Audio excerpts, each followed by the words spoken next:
شکر ہے درد دل مستقل ہو گیا، اب تو شاید میرا دل بھی دل ہو گیا۔ جب درد دل آئے گا تو دل دل بنے گا۔ یہ کیا دل ہے جو ہمارے دلوں میں، سینوں میں پتھر کے ٹکڑوں کی طرح پڑا ہوا ہے، نہ پسیجتا ہے، نہ شرمندہ ہوتا ہے، نہ نرم پڑتا ہے، نہ گھبراتا ہے، نہ خوف پیدا ہوتا ہے، نہ محبت اللہ کی آتی ہے۔ بس ایسا لگتا ہے جیسے کوئی جماد ہے جس کو کچھ بھی نہیں ہوتا، کوئی اثر نہیں ہوتا اس کو۔ ایسے ہمارے سینے میں دل پڑا ہوا ہے۔ یہ قساوت ہے، اس قساوت کو علاج کرو، قساوت کو ختم کرو۔ قساوت بدترین مرض ہے۔ ثم قست قلوبکم من بعد ذلک فہی کالحجارۃ او اشد قسوا۔ پتھروں سے بھی زیادہ سخت یہودیوں کے دل ہو گئے۔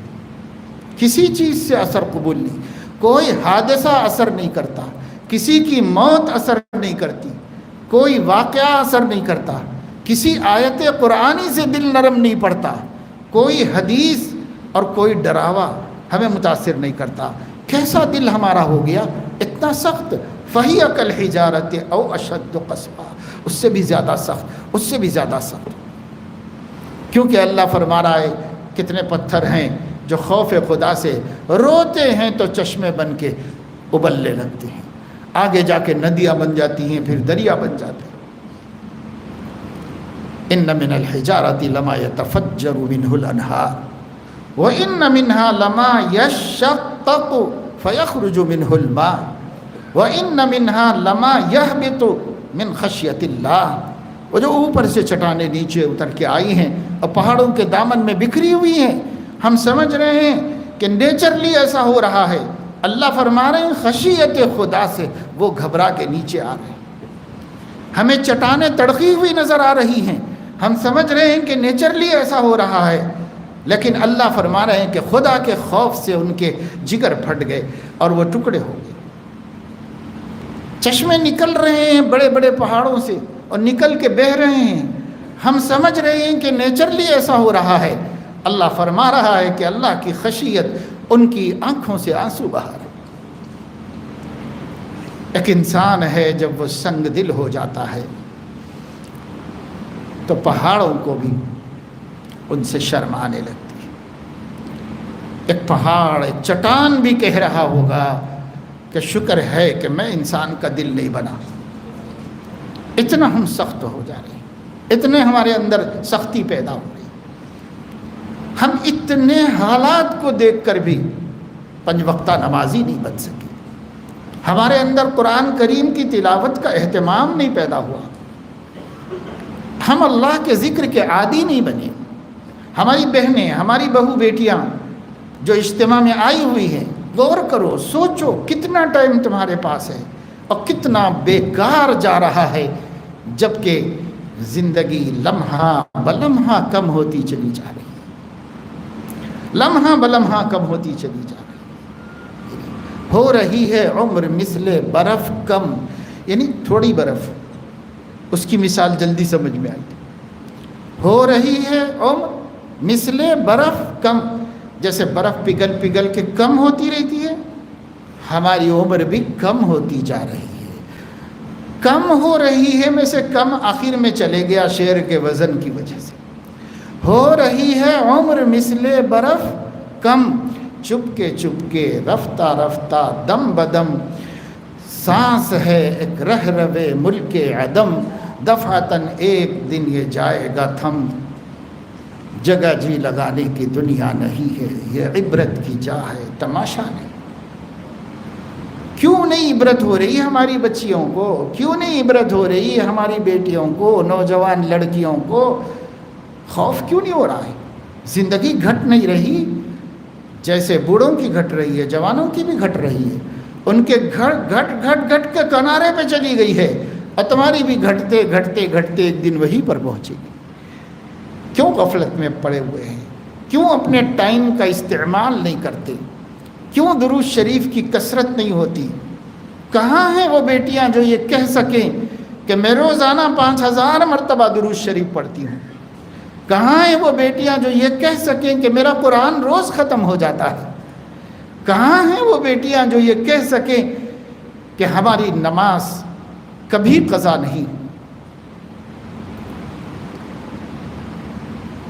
ایسی بیٹیاں گھروں میں تھیں، آج بھی آسمان کے ستاروں کی طرح کہیں کہیں چمک رہی ہیں۔ ہونا تو یہ چاہتا ہمارے نبی کی، ہمارے حبیب کی امت کی سب بیٹیاں ایسی ہوتی۔ کون سکھانے والا ہے؟ کون بتانے والا ہے؟ دنیا کے شوق، موبائل کا شوق، طرح طرح کی معلومات حاصل کرنے کا شوق، اگر گناہوں میں مبتلا نہیں بھی ہیں تو فضولیات میں تو بہرحال مبتلا ہیں، اس میں لگے ہوئے ہیں۔ کاہے کے واسطے؟ کچھ پڑھو لکھو، علم حاصل کرو، علم جتنا حاصل کرے کم ہے۔ وَقُلْ رَبِّ زِدْنِي عِلْمًا، اولین و آخرین کا جسے علم دیا گیا تھا اس کو اللہ کہہ رہے ہیں اے میرے پیارے نبی مجھ سے دعا کیجیے اور کہیے کہ میرے پروردگار میرا علم بڑھا۔ تو کیا مطلب ہے؟ علم بڑھانے کی فکر بھی کرو۔ ہماری بچیاں علم بڑھا سکتی ہیں، دنیا کا علم بڑھاؤ، دین کا علم بڑھاؤ، بیٹھے بیٹھے اپنے گھروں سے۔ اللہ نے کتنی سہولتیں دی، اللہ پاک نے کتنی آسانیاں دیں، ان آسانیوں کا فائدہ اٹھاؤ۔ ذرا شوق نہیں دین کا، ذرا بھی شوق نہیں، بیکار کے کاموں کے شوق ہے۔ حد یہ ہے کھانے پینے تک کا شوق نہیں رہا، عہدی پن، کاہلی، سستی عام مزاج بن گیا ہے، عام مزاج بن گیا ہے۔ پہلے بیل بوٹے تھے، ہنر تھے، مائیں اپنے بچوں کو سکھاتی تھی، گھروں میں سویٹر بن لیے جاتے تھے، گھروں میں بچوں کی ٹوپیاں تیار ہو جاتی تھیں۔ سرما کا موسم آنے سے پہلے گھروں ہی کے اندر جس کو دیکھو، ہماری آنکھیں تو دیکھی، بیٹھے ہوئے ہیں کام کاج کر رہے ہیں، کس کا کیا ہو رہا ہے؟ بچے کا سوٹر بن رہا ہے اور اس کی ٹوپی بن رہی ہے اور اس کے موزے بن رہے ہیں، بیٹھے بیٹھے کام چل رہا ہے۔ کیا وہ لوگ بھوکے پیاسے رہتے تھے؟ وہ لوگ کھاتے پیتے بھی تھے، گھر گھرستی بھی کرتے تھے، ٹائم تھا، برکت تھی، یہ کام بھی کرتے رہتے تھے۔ مشین پر بیٹھے ہوئے ہیں، کپڑے سل رہے ہیں۔ ٹیلر کے پاس کون پہلے جاتا تھا؟ ہمارے بچپن میں کبھی ہمارا کوئی کپڑا باہر نہیں سلا، اب اس بڑھاپے میں جا کے باہر سلتا ہے، گھر میں کوئی سلنے والا نہیں ہوتا۔ گیا دور وہ ختم ہو گیا۔ کیا یہ ہنر نہیں ہے؟ اور کیا یہ ہنر آج عورت کے لیے کمال نہیں ہے؟ مگر یہ ہے کہ شوق ہی نہیں تو کیا کرے؟ کسی چیز کا شوق نہیں رہا۔ ارے اللہ کی بندی ہو، اللہ کے دین کا شوق تو پیدا کرو، دنیا کا تو کرو، کچھ تو کرو۔ کاہے کے لیے اس دنیا میں جی رہے ہیں؟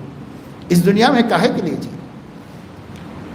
اپنے گھروں میں آج ہر چیز ریڈی میڈ مل جاتی ہے۔ غلاف گھر میں سلتے تھے، ان پر بیل بوٹے گھر میں بنائے جاتے تھے، ہاتھوں سے بنائے جاتے تھے، اتنے خوبصورت کہ اب تو آنکھیں ترستی ہیں دیکھنے کے واسطے، لیکن یہ گھروں میں تیار ہوتے تھے، کہیں بازار سے لائے نہیں جاتے تھے، گھروں میں پکتا تھا۔ آج جتنی چیزیں بازار سے لا کے کھا رہے ہیں، یہ سب آج سے 25-30 سال پہلے ہر گھر میں گھر کی عورتیں بناتی تھیں اپنے بچوں کے لیے، سب تیار ہوتا تھا۔ لڑکیاں آتی تھیں، ان کے اعزاز میں بنتا تھا، گھروں میں تقریبات ہوتی تھیں، اس کے لیے بنتا تھا۔ افسوس افسوس، ہم نہ دنیا کے رہے نہ دین کے رہے، نہ دنیا کے رہے نہ دین کے رہے۔ بڑے بڑے مالداروں کے گھر کی بات کہہ رہا ہوں کہ شاید دعوت کبھی ہوتی ہوگی تو کیٹرنگ گھر سے بنا کے کھلا دیتے ہوں گے، لیکن اگر کبھی اتفاق سے ان کے گھر کی ہانڈی ہی میں سے کھانے کا موقع ملا تو بڑا افسوس ہوا کہ یہ اللہ کے بندوں کو اتنا کمانے کے باوجود لذیذ غذائیں تک میسر نہیں، سب ختم ہو گیا۔ نوکرانی جو پکا کے سامنے رکھ دے وہ کھا لینا ہے، خود گھر کی بیٹیوں کو کیا آتا ہے؟ کچھ بھی نہیں آتا۔ یہ کیا غفلت ہے، یہ کیا بے حسی ہے، اور یہ کیا دور ہے؟ انتہائی عہد پنے کا، کاہلی کا، بے حسی کا دور ہے۔ نہیں آخرت کا احساس ہے، نہیں دنیا کی عزت کا، تہذیب کا، اور ایک مہذب زندگی گزارنے کا کوئی سلیقہ ہے۔ نہ بیٹیوں کو، نہ بیٹوں کو، نہ بچیوں کو، نہ بچوں کو، نہ جوان لڑکیوں کو، نہ جوان لڑکوں کو۔ بس جب دیکھو وہ چائنیز اسٹالوں پہ، جب دیکھو ہوٹلوں میں. حیدرآباد میں کتنی ہوٹلیں آج بھی اور 100 کھل جائیں تو وہ بھی چلیں، کیونکہ بازار سے لاؤ بازار میں کھاؤ، بازار سے لاؤ بازار میں کھاؤ، بس ختم، بازار میں کھو گئی. اور جو بازاروں کے اندر مل رہا ہے وہ زبان کے چٹخارے تو ہے، لیکن خون خراب کرنے اور صحت برباد کرنے کا سامان ہے، جس سے ہماری زندگیوں میں صحت بھی متاثر ہو گئی، جوانیاں متاثر ہو گئی، سب متاثر ہو گئے. اور جب صحت اچھی نہیں ہوگی تو تقویٰ کے مواقع کہاں ہمیں ملیں گے؟ تقویٰ کے لیے صحت بھی تو اچھی ہونی چاہیے. حضرت محی السنہ رحمہ اللہ فرماتے تھے کہ بوڑھے آدمی زیادہ اہتمام کرے نگاہوں کی حفاظت کی، اس لیے کہ بوڑھی کار کو بریک دیر سے لگتا ہے، یعنی دیر سے بریک لگتا ہے، اس لیے بوڑھوں کو زیادہ فکر کرنی چاہیے اپنے نگاہوں کی حفاظت کی. وہ ایسے ہی سمجھتے ہیں سب اپنی بیٹیاں چلتا، یہ سمجھتے ہیں، لیکن اپنی بیٹیاں نہیں ہیں تو اللہ حساب کرے گا، اللہ کو جواب دینا پڑے گا.